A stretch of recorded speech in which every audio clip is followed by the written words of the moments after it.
Narcissists create trauma bonds within us where we find it so difficult to be able to let go. And all we can do is think about the narcissist.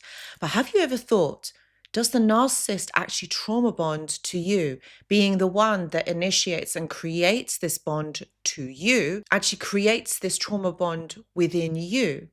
So does their behavior then equal that they trauma bond to you? Interesting phenomenon, right? Does the narcissist feel the same attachment to you? In this video, that's exactly what I'm going to be breaking down. Stay tuned to the end because I'm also going to explain why it might seem that they are also bonded to you. And I'm going to talk about all the attachments and the issues that come along with it. Watch this video. Hello, my friends, and welcome back. I hope that you're all doing really well. I got asked this really interesting question. And actually I thought, yeah, let's make this into a video where one of my viewers actually asked, well, one of you subscribers actually asked, so if the narcissist is creating a trauma bond within us, does that then mean that they are also trauma bonded to us, but perhaps maybe in a different way, perhaps in the same way, but they are reacting in a different way? So I thought, this is, do you know what? This is such a good question. And I can completely understand why you might think that. So this is why I've made this video. If you have ever wondered, does the narcissist feel the same attachment to you as you do to them? Okay, so let's start with the basics. What actually is a trauma bond? So a trauma bond is a very strong, a very magnetic, a very intense connection or attachment that you feel towards someone which is created through trauma, intermittent reinforcement, push and pull dynamic. And then this is reinforced through periods of punishment and reward. And so because our human brains are wired in this way, so if we do something good, we're going to get rewarded. If we do something bad, we're going to be punished. This is how we have been taught to basically navigate and understand our behavior. So the trauma bond works in the same way. Think about it, right? If you listen to what the narcissist says and you're doing exactly what they want, then you're going to get rewarded with their validation, their attention, you're put on a pedestal, you're worshipped, you feel good. So you're then programmed to do just more of that. Similarly, if you don't listen to the narcissist, you go against what they're saying to you, perhaps maybe something might not feel quite right, so you disobey them, you don't do what they say, you don't listen to them. That is when then you are punished, for example, with long periods of the silent treatment. Perhaps maybe they lie to you, they shout at you, they rage. So you are known then not to do that again. You're more likely to not argue with them because you don't want any more of that treatment. In which case, all of this, what it's doing is it's navigating your brain to conform, which is what the narcissist would want because they want control over you. So what they are doing is they are manipulating the situation so that you do what they want you to do. This is control. You don't have free will. You're not that. You cannot be free. You don't have freedom to speak. You don't have freedom to feel. You don't have freedom whatsoever. And in some cases, there's also like financial abuse. There could be that you don't feel like going anywhere because you're not allowed. Again, everything is monitored. Everything is contained and controlled the way that the narcissist wants it to be. And this might feel okay for some, but why should you be controlled? Why should you be told what to say, what to do, what to wear, how you should spend your money, where you should go, how you should spend your time? That is all control. So the reason why this then becomes so intense is because the bond is then rooted in fear, dependency, and a desperate hope that things will get better. It's based on survival instincts. Do you remember what I was saying about free will? You're not able to be free. You don't experience freedom. So when it's in fear, when you're in survival, you're constantly worried that you are causing disapproval in this person. You want to be liked, you want to be loved. So you're going to do more of the things that the narcissist wants you to do.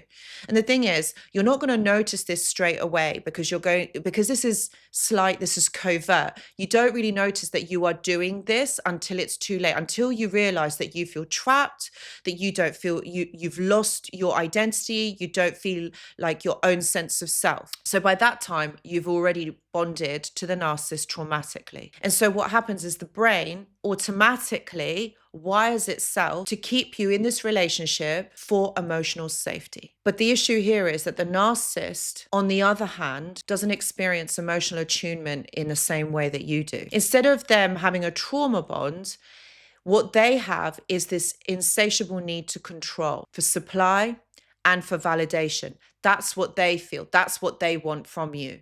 So they're always on the lookout. They're always hyper aware, hypersensitive for those needs to be met. Their ego overrides this. Their own defense mechanisms override this to prevent them from actually bonding to you in a traumatic way. They may appear bonded to you, attached in some way that makes them vulnerable, but that is all maneuvered so that you stay attached to them and that you serve them their needs. That's ultimately how it works. So then you might be thinking, so does the narcissist actually attach onto me? Because let's face it, they're the ones that get in contact after the end of the relationship. They're the ones that hoover. They're the ones that love bomb you to try and get you back. So here is where it gets really interesting. Narcissists do form a type of attachment to you, but it's not deep, and it's not emotional, and it's not the same trauma bond experience that you feel. It's more like, do you know how to describe it? It's more like an addiction to power, to control, and they're more attached to what you provide, what you give them, what need you serve them. That's what they're attached onto. It's not the same thing as a trauma bond. So when you think about it, when you try and leave, okay, that supply is then threatened. So that is why they love bomb you. That's why they come running after you. That's why they hoover you. Because what you are providing them, that is under threat. So they need to get it back. They need to be able to recall it back and trap you into this. Not because they're emotionally bonded, but because they're losing control over you. I know that it might feel to you that this is like a trauma bond, especially when they seem obsessed, thinking about you, calling you, messaging you, trying to get some sort of contact from you, or they chase you after a discard. So this may really cause this questions in your mind of what really actually is going on. But here's the difference. When you're emotionally attached in a trauma bond with someone, you're emotionally invested, right? When you're not attached and you're seeking control, you're not attached, you're not emotionally invested because you're on the outside looking in. So what you're doing is you're maneuvering behaviors. That's what you're doing. And that's what the narcissist does. They're not bonded to you. They are just trying to maneuver your behavior to get you to conform. So it's not emotional.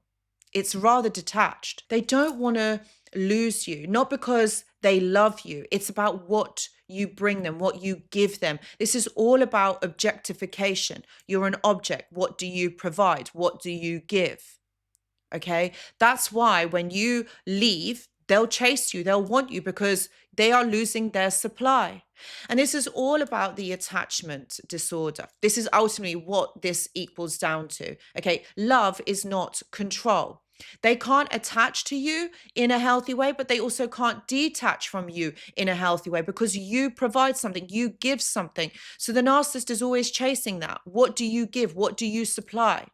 It's everything about you, your energy, your attention, your validation, what you do for them financially, time, effort, emotion. All of this is what they are craving. So when they've got it in someone, they don't want that person to go. So they also will find others on the side. They don't want them to go either because they serve a purpose. Objectification, my friends. It's not emotional. It's detached. So what does this mean for you? And I know this is really hard to get your head around this, but love, trauma bonding, that's not the same thing. Love is not a trauma. Okay. This isn't about you having to serve somebody's needs. That's not love. Control is not love. So this is where you have to take a step back and really see it for what it is. Understand that this isn't love. This is control. And it might feel like it is. It might feel like this person is invested in you, but they're not. They are not. They don't experience the pain of separation like you do. And so you see the power shifts when you break free. This is when you say, no, I'm not doing this anymore. Because the only way that you can get out of this is if you leave, if you go, if you stay gone, no contact, no energy exchange, not thinking about them, not watching their social media. Okay, this is where you say, no, I'm done. That is when you shift the power. That then comes onto you. They can't stand it. They'll keep you in this loop for however long you are willing to participate in this loop. Even though it's hurting you, that's not their concern. They don't actually care. As long as you're there and you're giving them what they want, that is what they care about. So if any of this resonates with you, my friends, please know that I do offer one-to-one consultations. Please see the description box below for more details if you are interested. I also go live on this channel every single Tuesday at 9 p.m. UK time. So it'd be really lovely to see you there. Links in the description box. If you have liked this video or it has resonated with you, please consider giving it a thumbs up. And also, if you haven't already, please consider subscribing to the channel. Thank you so much for watching, and I hope to see you in the next video. Goodbye.